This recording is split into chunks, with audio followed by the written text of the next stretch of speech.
Welcome to BB9 news. ముందుగా headlines చూద్దాం. చంద్రబాబును కలిసిన తీగల కృష్ణారెడ్డి, మల్లారెడ్డి, రాజశేఖర రెడ్డి, మాధవరం కృష్ణారావు. ఏపీ సీఎంను తన మనవరాలి పెళ్లికి ఆహ్వానిస్తున్న మల్లారెడ్డి. ఈ భేటీ అనంతరం టీడీపీలో చేరుతున్నట్లు ప్రకటించిన తీగల కృష్ణారెడ్డి.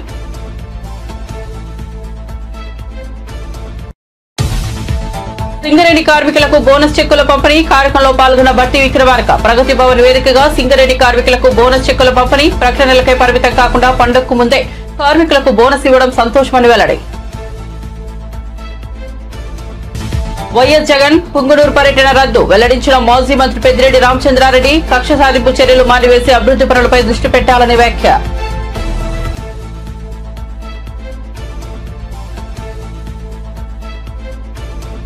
తిరుమలలో దువ్వాడ శ్రీనివాస్, దివ్యల మాధురి శ్రీవారిని దర్శించుకున్న వివాదాస్పద జంట. వైరల్ గా మారిన వీడియోలు.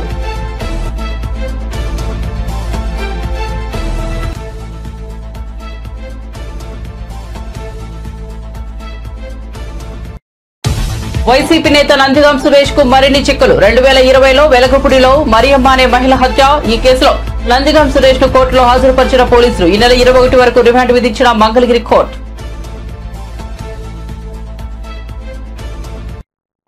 అబద్దాలకు brand ambassador CM Revanth Reddy అన్న బాల్కసుమన్. 2 లక్షల ఉద్యోగాల భర్తీకి క్లియరెన్స్ ఇవ్వాలని డిమాండ్. ఉద్యోగాల విషయంలో సీఎం చెబుతున్న మాటలు హాస్యాస్పదంగా ఉన్నాయని ఎద్దేవా.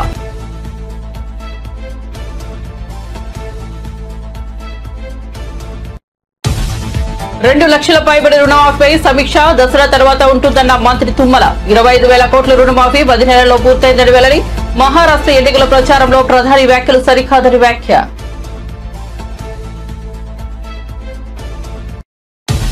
ఇక వార్త వివరాల్లోకి వెళ్తే, సింగరేణి తెలంగాణ రాష్ట్రానికి తలమానికమైన సంస్థ. సింగరేణిపై ఆధారపడి ఎన్నో వేల కుటుంబాలు జీవిస్తున్నాయి. సింగరేణి కార్మికుల సంక్షేమానికి ప్రభుత్వం కట్టుబడి ఉందని డిప్యూటీ సీఎం బట్టి విక్రమార్క పేర్కొన్నారు.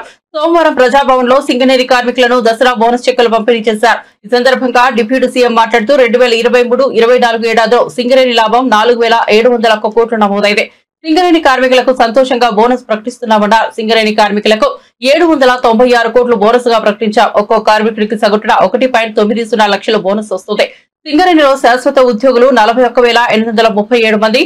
సింగరేణిలో ఒప్పంద ఉద్యోగులకు కూడా బోనస్ ఇవ్వాలని నిర్ణయించినట్లు ఆయన పేర్కొన్నారు. అలాగే రాష్ట్ర ప్రభుత్వం తరపున సింగరేణి కార్మికులకు అవసరమైన అన్ని సదుపాయాలను ఏర్పాటు చేస్తామని తెలిపారు.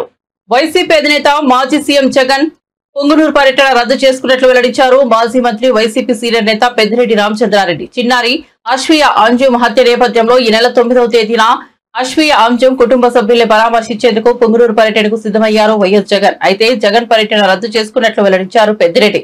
చిన్నారి మృతి అందరినీ కలిచివేసిందన్న ఆయన, కర్నూలులోగా ప్రభుత్వం నిర్లక్ష్యంగా వ్యవహరిస్తుందని జగన్ పొంగునూరు రావాలనుకున్నారు. అయితే వైఎస్ జగన్ పర్యటన అనగానే హడావిడిగా 3 మంత్రులు పొంగునూరులో పర్యటించారు. పోలీసులు కూడా 3 దోషులను అరెస్టు చూపించారని, వారిని కఠినంగా శిక్షించాలని కోరుతున్నామన్నారు. ఈ నేపథ్యంలోనే పొంగునూరు పర్యటనను వైఎస్ జగన్ రద్దు చేసుకున్నట్లు వెల్లడించారు. జగన్మోహన్ రెడ్డి గారు 9వ తేదీ పొంగునూరుకి రావాల్సింది. మరి ఎంత లోపల నిన్న 3 మంత్రులు, ఇంకా తెలుగుదేశం పార్టీకి సంబంధించిన శాసనసభ్యులందరూ కూడా వచ్చి వివరాలన్నీ కూడా పోలీసుల ద్వారా తెలుసుకొని ఆ వివరాలన్నీ కూడా తెలియజేయడం జరిగింది. దోషులను పట్టుకోవడం జరిగింది. మరి జగన్మోహన్ రెడ్డి గారి ప్రోగ్రాంను తెలిసిన వెంటనే ప్రభుత్వం స్పందించి చర్యలు తీసుకోవడం, మరి ఆ దోషులను కూడా కఠినంగా శిక్షించాలని చెప్పి మేము కోరుతా ఉన్నాం. మరి జగన్మోహన్ రెడ్డి గారు ఈ సందర్భంగా ఈ దోషులందరూ కూడా దొరికారు. మంత్రులందరూ కూడా స్పందించి పొంగునూరుకు వచ్చి అవన్నీ కూడా ప్రకటన చేశారు. అందుచేత 9వ తేదీ జరిగే కార్యక్రమాన్ని రద్దు చేసుకోవడం జరిగింది. ఏమైనా దోషులను మాత్రం కఠినంగా శిక్షించాలా, ఇలాంటివి రాష్ట్రంలో పునరావృతం కాకూడదని చెప్పి మరీ నేను కోరుతా ఉన్నాను. అంతే కదా. లేనిపోయిన ఆరోపణలు చేస్తా ఉన్నారు సార్. కనీసం వాళ్ళు భద్రత లేదు. కేవలం జగన్మోహన్ గారి పర్యటన ఉన్నారు కానీ వాళ్ళు కాకమేఘాలపై వచ్చారు. దీన్ని ఏ విధంగా చూడాలంటారు? అదే చెప్పాను కదా, జగన్మోహన్ రెడ్డి గారు వస్తారు, ఇదేదో పెద్ద ఇష్యూ అవుతుంది రాష్ట్రంలో అని చెప్పి స్వయాన ముఖ్యమంత్రి గారితో కూడా మాట్లాడించారు చనిపోయిన అమ్మాయి తండ్రిని. మరి ఇంత శ్రద్ధ గతంలో తీసుకోవాలంటే కర్నూలులో జరిగిన అప్పుడే తీసుకోవాలంటే ఇది పునరావృతం అయ్యేది. ఎవరైనా తప్పు చేయాలంటే భయపడే పరిస్థితి ఉండేది. మరి ఇప్పటికైనా కానీ ప్రభుత్వం స్పందించి చేసింది కాబట్టి ఇలాంటి పునరావృతం కాకుండా చూడాల్సిన బాధ్యత ప్రభుత్వాన్ని అని చెప్పి కోరుతాను.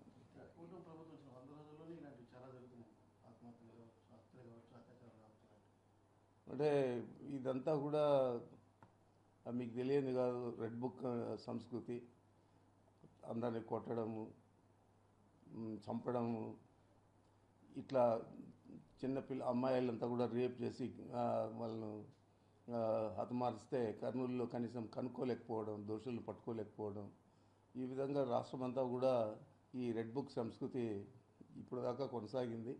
ఇంకో కూడా కొనసాగుతుందనే నేను భావిస్తున్నాను. ఇప్పటికైనా కానీ ఈ సంస్కృతిని వదిలిపెట్టి ప్రజల సంక్షేమం మీద దృష్టి పెట్టాలని చెప్పి ఈ ప్రభుత్వాన్ని కోరుతా ఉన్నాను. మద్యం టెండర్లలో సిండికేట్స్ ఉపేక్షించేది లేదని, ఎవరైనా సిండికేట్స్ అయినట్టు తెలిస్తే వారిపై కఠిన చర్యలు తీసుకుంటామని రాష్ట్ర మైన్స్ మరియు ఎక్సైజ్ శాఖ మంత్రి కొల్లు రవీంద్ర హెచ్చరించారు. అంటే స్టార్ట్ అయింది, అందరూ కూడా ఎంక్వైరీస్ లో ఉన్నారు. ఎలా చేసుకోవాలి, ఎక్కడ చేసుకోవాలి అనేది అందరూ కూడా ఉన్నారు. ఇప్పటికి దాదాపు 20,000 దగ్గరే అప్లికేషన్స్ కూడా తీసుకున్నారు. అట్లాగే ఇంకా వేలల్లోనే, ఇప్పుడు లక్షల్లోనే ఇది వెళ్ళేదానికి అవకాశం ఉంది. ఇతర రాష్ట్రాల నుంచి కూడా పెద్ద ఎత్తున వస్తున్నారు.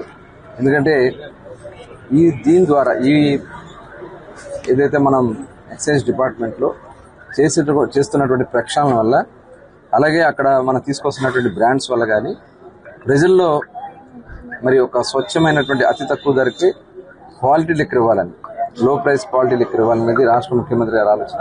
దాన్ని తగిన విధంగా చేస్తున్నాం. మరి దీన్ని అవకాశంగా తీసుకుని వ్యాపార రంగంలో కూడా వాళ్ళు స్థిరపడాలని చాలా మంది ముందుకు వస్తున్నారు.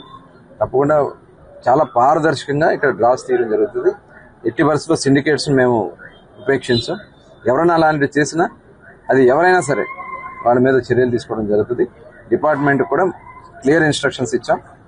వాళ్ళకి టార్గెట్స్ కూడా, అప్లికేషన్స్ ఏ రకంగా అయితే ఎవరు అడిగినా కూడా ఇవ్వాలని చెప్పడం జరిగింది. ఆన్లైన్లో కూడా అప్లై చేసుకోవచ్చు. డ్రాస్ కూడా చాలా పారదర్శకంగా జిల్లా యంత్రాంగం ఆధ్వర్యంలో తీయడం జరుగుతుంది.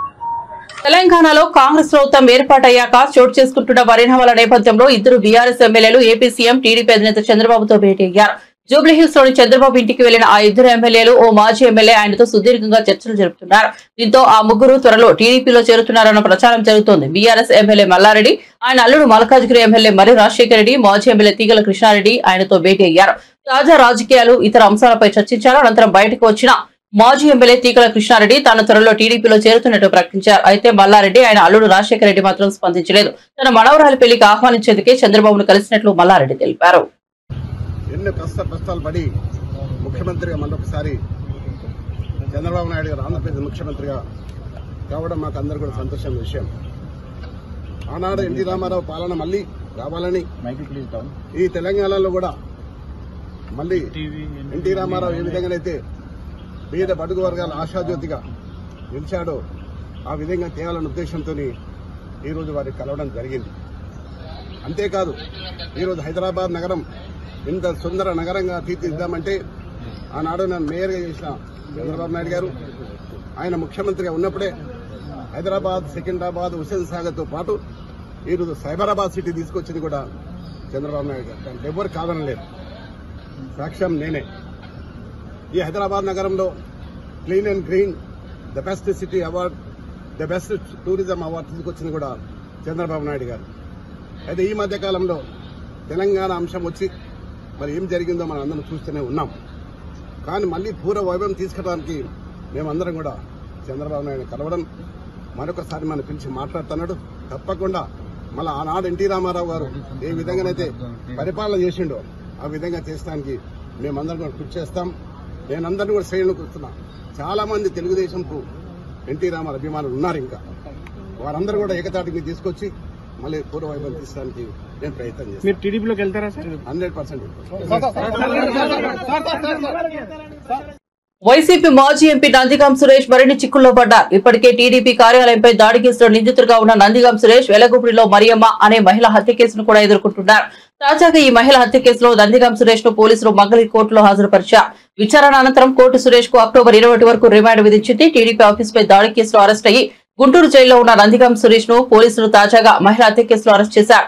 2020లో తుళ్లూరు మండలం వెలగపుడిలో మరియమ్మ అనే మహిళ హత్యకు గురైంది. ఆ హత్యకు సంబంధించి ఇటీవల పోలీసులు పీటీ వారెంట్ కోరగా కోర్టు అనుమతించింది.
YSR Congress party MLC Duvvada Srinivas family వ్యవహారం రచ్చకెక్కడంతో తెలుగు రాష్ట్రాల్లో తెగ చర్చ సాగింది.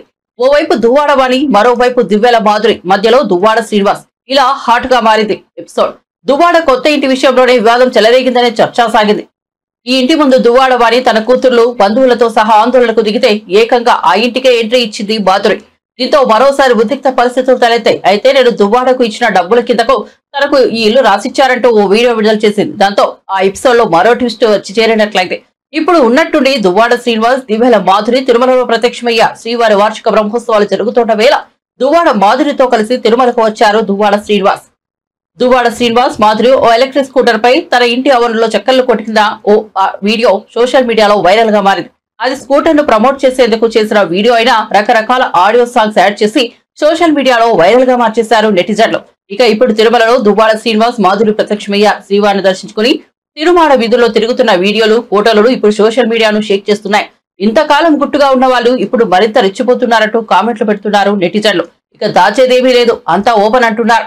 కాగా గతంలోనూ దువ్వాడ శ్రీనివాస్, దివ్యల మాధురిలు పలు ఆలయాలకు కలిసి వెళ్లిన విషయం తెలిసిందే. కానీ ఇప్పుడు తిరుమలలో ఈ జంట వీడియోలు వైరల్ అవుతున్నాయి.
కొంచెం ముందుకు రండి.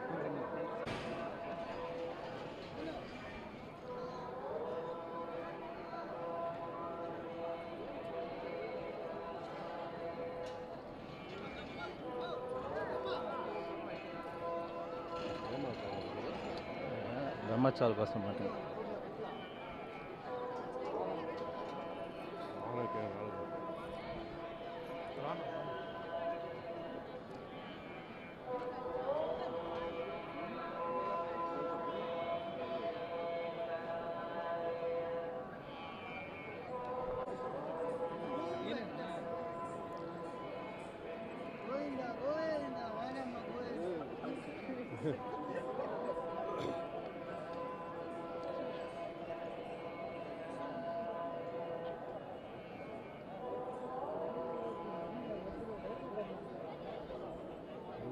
మాధురి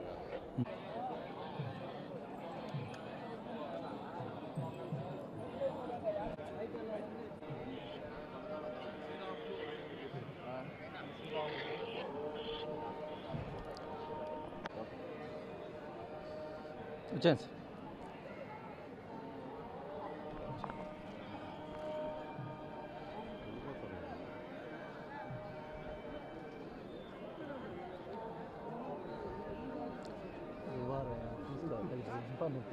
సార్ ఒక్క నిమిషం సార్.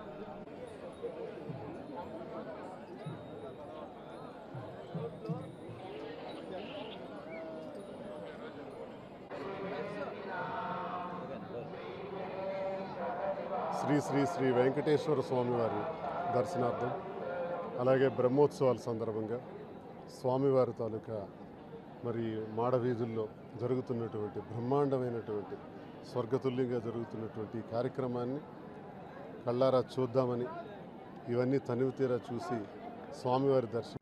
కాంగ్రెస్ 10 నెలల పాలనలో ఒక్క నోటిఫికేషన్ ఇవ్వలేదని, కానీ ఈవెంట్ మేనేజ్మెంట్ లాగా మేము ఇచ్చిన నోటిఫికేషన్లను రేవంత్ రెడ్డి నియామక పత్రాలు ఇస్తున్నారని బీఆర్ఎస్ సీనియర్ నేత బాల్కసుమన్ పేర్కొన్నారు. అబద్దాలకు బ్రాండ్ అంబాసిడర్ గా మారిన రేవంత్ రెడ్డి మాటలను చూసి ప్రజలు నవ్వుకుంటున్నారని తెలిపారు. తెలంగాణ భవన్లో బాల్కసుమన్ మీడియాతో మాట్లాడారు. హైదరాబాద్ లో యూత్ డిక్లరేషన్ పేరుతో ప్రియాంక గాంధీతో సభ ఏర్పాటు చేశారు. యూత్ డిక్లరేషన్ సభలో నిరుద్యోగ భృతి ఇస్తామని ప్రియాంక గాంధీతో చెప్పించారు. ప్రతి సంవత్సరం ఉద్యోగాలకు నోటిఫికేషన్లు ఇస్తామని కాంగ్రెస్ చెప్పింది. 18 ఏళ్లు నిండిన ఆడపిల్లలకు ఎలక్ట్రిక్ స్కూటీలు ఇస్తామని చెప్పారు. కానీ ఏ ఒక్క హామీ నెరవేర్చలేదని సుమన్ ధ్వజమెత్తారు. ఇవాళ ఆ ముఖ్యమంత్రి అనేటటువంటి ఆ స్థాయిని దిగజారుస్తున్నాడు. ప్రజలు అదేవిధంగా విజ్ఞులు, మేధావులు, వివిధ రంగాల నిపుణులు నవ్వుకుంటున్నారు ఆయన మాటల్ని, ఆయన చేస్తున్నటువంటి అబద్ధపు ప్రకటనలు చూసి నవ్వుకుంటున్నారు. ముఖ్యంగా ఆనాడు అసెంబ్లీ ఎన్నికల సందర్భంలో ఆనాడు ప్రదేశ్ కాంగ్రెస్ కమిటీ అధ్యక్షుడిగా రేవంత్ రెడ్డి, అదేవిధంగా ఆనాడు కాంగ్రెస్ లెజిస్లేచర్ పార్టీ నాయకులుగా బట్టి విక్రమార్క గారు 6 గ్యారంటీ కార్డుల మీద సంతకాలు పెట్టి వాళ్ళు ఊరూరా ప్రచారం చేశారు. అదేవిధంగా అభయహస్తం మేనిఫెస్టో, ఇందిరమ్మ రాజ్యంలో ప్రజాపాలన పేరిట ఒక 420 హామీలు దాంట్లో ఇచ్చి 6 గ్యారంటీ కార్డుల్లో ఒక 13 హామీలు సపరేట్ ఇచ్చి సంతకాలు పెట్టి ఊరూరా తిప్పారు. దాంట్లో ప్రధానమైనది హైదరాబాద్ యూత్ డిక్లరేషన్ పేరిట సరూర్ నగర్లో ఒక బహిరంగ సభ పెట్టి ఆనాడు ప్రియాంక గాంధీ గారిని, ఇతర నాయకులను పిలిచి చాలా అట్టహాసంగా హైదరాబాద్ యూత్ డిక్లరేషన్ అని చెప్పి వాళ్ళొక స్టేట్మెంట్ ఆ రోజు తెలంగాణ నిరుద్యోగులకు సంబంధించి విడుదల చేయడం జరిగింది. దీంట్లో ప్రధానంగా వాళ్ళు చెప్పింది ఏంటంటే, మొదటి ఏడాదిలోనే 2 లక్షల ప్రభుత్వ ఉద్యోగాల భర్తీ, మొదటి ఏడాదిలోనే SC ST BC minority backlog పోస్టుల భర్తీ, ప్రతి ఏడాది జూన్ 2 నాటికి అన్ని శాఖల్లోని ఖాళీలతో జాబ్ క్యాలెండర్ ప్రకటించి సెప్టెంబర్ 17 లోపు నియామకాల పూర్తి, నిరుద్యోగ యువతకు ఉద్యోగ ఉపాధి అవకాశాలను కల్పించే వరకు ప్రతి నెల 4,000 రూపాయల నిరుద్యోగ భృతి. అదేవిధంగా దీంట్లో నిరుద్యోగ నిర్మూలన కింద ఒక సెంట్రలైజ్డ్ ఆన్లైన్ రిజిస్ట్రేషన్ పోర్టల్ని ఏర్పాటు చేస్తామన్నారు. ఇక ప్రతి జిల్లాల్లో స్కిల్ డెవలప్మెంట్ సెంటర్లను పెడతామని చెప్పినారు. తెలంగాణలో ప్రైవేట్ కంపెనీల్లో 75% రిజర్వేషన్లు తెలంగాణ యువతకు కల్పిస్తామని చెప్పారు. యూత్ కమిషన్ ఏర్పాటు చేసి యువతకు 10 లక్షల రూపాయల వరకు వడ్డీ లేని రుణాన్ని ఇస్తామని చెప్పినారు. ఇట్లా ఇంకా అనేక రకాలైనటువంటి విషయాలు. 2 లక్షలకు పైబడి రుణమాఫీపై మంత్రి తుమ్మల నాగేశ్వరరావు గుడ్ న్యూస్ చెప్పారు. రుణమాఫీ ప్రక్రియ ఇంకా ప్రాసెస్ లో ఉందని అన్నారు. దసరా తర్వాత 2 లక్షల పైబడి రుణం ఉన్న వాళ్లపై సమీక్ష నిర్వహిస్తామని మంత్రి తెలిపారు. గాంధీ భవన్ లో మంత్రి తుమ్మల నాగేశ్వరరావు ముఖాముఖి కార్యక్రమంలో పాల్గొన్నారు. మహారాష్ట్రలో ఎన్నిక ప్రచారంలో ప్రధాని మోదీ చేసిన వ్యాఖ్యలు సరికాదన్నారు. 10 నెలల కాలంలోనే 25,000 కోట్ల రూపాయలు రైతులకు రుణమాఫీ చేస్తామన్నారు. ఉద్యోగులకు జీతాలు ఇవ్వలేని స్థితికి రాష్ట్రాన్ని తీసుకొచ్చింది గత ప్రభుత్వం అని వెనుబడ్డారు. అలాంటి పరిస్థితుల్లో కూడా 25,000 కోట్ల రూపాయలు రుణమాఫీ చేశామన్నారు. గత ప్రభుత్వం ఇవ్వని రైతు బంధును కూడా ఇచ్చామన్నారు.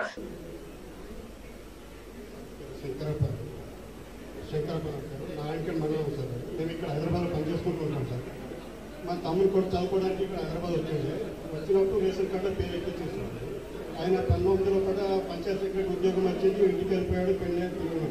ఇప్పుడు రుణమాఫీ గురించి మీ ఇంట్లో కుటుంబ గవర్నమెంట్ ఉద్యోగం నుంచి లేదా రాదని చెప్పేసి పెట్టారు. ఇక్కడ పోతున్నట్టు సైట్ బ్లాక్ చేసాడు.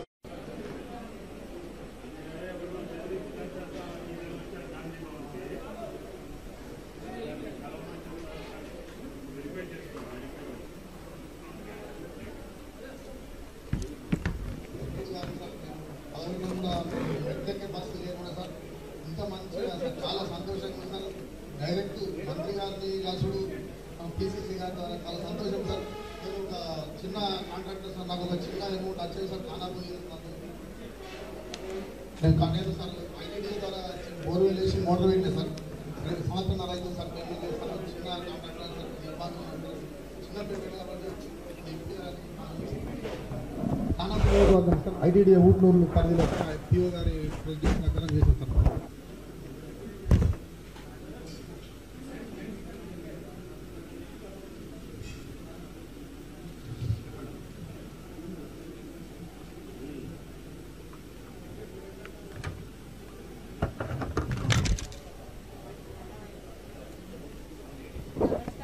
నా పేరు మహేశ్వరి.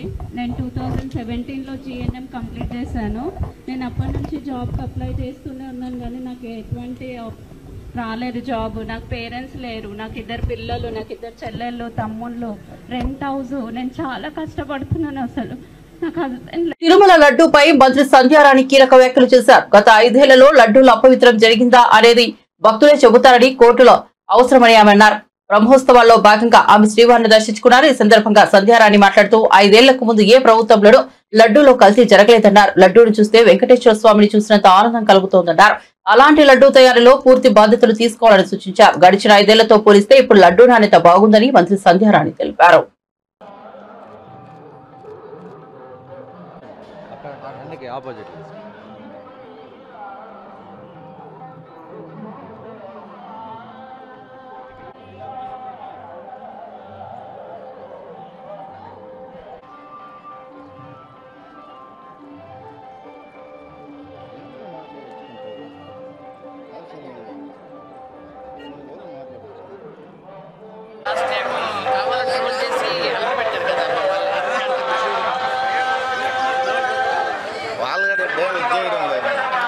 సైలెంట్గా ఉంటున్నారు వాళ్ళు, ఎక్కువ ఇది అవ్వడం లేదు.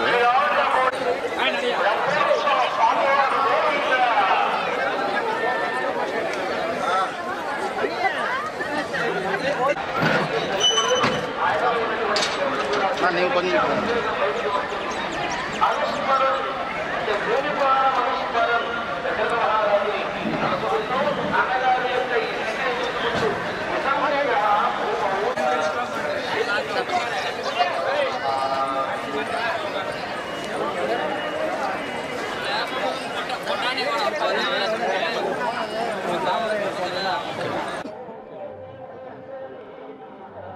ఈరోజు రాష్ట్ర ప్రజలందరూ క్షేమంగా ఉండాలని ఈ బ్రహ్మోత్సవాల టైంలో ఆ దేవదేవుణ్ణి మనస్ఫూర్తిగా వేడుకుంటూ ఈరోజు రాష్ట్రంలో ప్రజలందరూ కూడా చాలా సంతోషంగా క్షేమంగా ఉన్నారు. ముఖ్యంగా దేవుడికి జరిగినటువంటి ఏ అపచారం అయితే ఉందో, ఎందుకంటే దీనికి సుప్రీంకోర్టులో హైకోర్టులో ఏవి కూడా సామాన్య భక్తులే మనకి క్లియర్గా చెప్తున్నారు. ఇంతకు పూర్వం లడ్డు ఎలా ఉండేది, ఇప్పుడు లడ్డు ఎలా ఉండేది. ఇంతకు పూర్వం భక్తుడు లడ్డు పట్టుకొని ఇంటికి వెళ్ళడానికి 2-3 రోజులు టైం పట్టేటప్పటికే 4 రోజులకే లడ్డు కొంచెం, అంటే ఆ మాట కూడా అనకూడదు, పాడేటట్టు ఉండేది. ఈరోజు అంతకు పూర్వం కానీ ఇప్పుడు కానీ, గత 5 సంవత్సరాలు తప్పించి అంతకు పూర్వం కానీ ఇప్పుడు కానీ లడ్డూలో ఉన్నటువంటి పవిత్రత, ఎందుకంటే వెంకటేశ్వర స్వామి దర్శనం ఒకవేళ సరిగా జరగని వాళ్ళకు కూడా ఆ లడ్డూని చూసే వెంకటేశ్వర స్వామిని చూసినంత ఆనందం పొందుతారు. కాబట్టి అట్లాంటి లడ్డూ తయారీలో పూర్తి జాగ్రత్తలు తీసుకోవాల్సినటువంటి బాధ్యత మనందరి మీద ఉంది. కాబట్టి మనందరం కూడా ఆ స్వామి తాలూకా కృపకి పాత్రుడు అవ్వడానికి కోసం మనందరం కూడా కృషి చేయాలని మిమ్మల్ని కోరుకుంటున్నాను. ముగించే ముందు హెడ్లైన్స్ మరోసారి చూద్దాం. చంద్రబాబును కలిసిన తీగల కృష్ణారెడ్డి, మల్లారెడ్డి, రాజశేఖర రెడ్డి, మాధవరం కృష్ణారావు. ఏపీ సీఎంను తన మనవరాలి పెళ్లికి ఆహ్వానిస్తున్న మల్లారెడ్డి. ఈ భేటీ అనంతరం టీడీపీలో చేరుతున్నట్లు ప్రకటించిన తీగల కృష్ణారెడ్డి.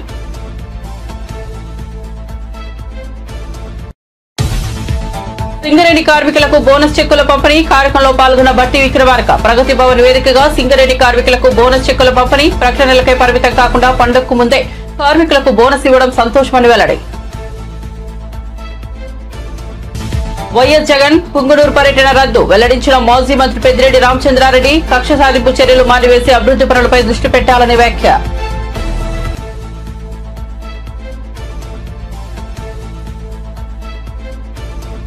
తిరుమలలో దువ్వాడ శ్రీనివాస్, దివ్యల మాధురి శ్రీవారిని దర్శించుకున్న వివాదాస్పద జంట. వైరల్ గా మారిన వీడియోలు.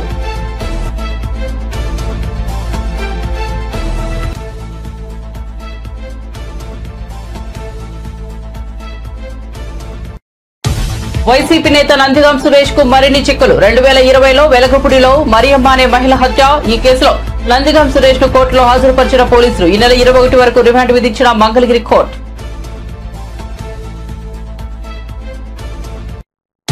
అబద్దాలకు brand ambassador CM Revanth Reddy అన్న బాల్కసుమన్ 2 లక్షల ఉద్యోగాల భర్తీకి క్లియరెన్స్ ఇవ్వాలని డిమాండ్. ఉద్యోగాల విషయంలో సీఎం చెబుతున్న మాటలు హాస్యాస్పదంగా ఉన్నాయని ఎద్దేవా.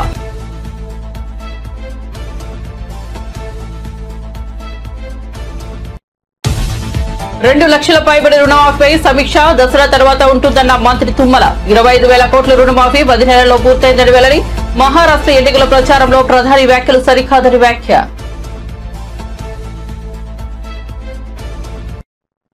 మరిన్ని అప్డేట్స్ కోసం చూస్తూనే ఉండండి BB9 న్యూస్.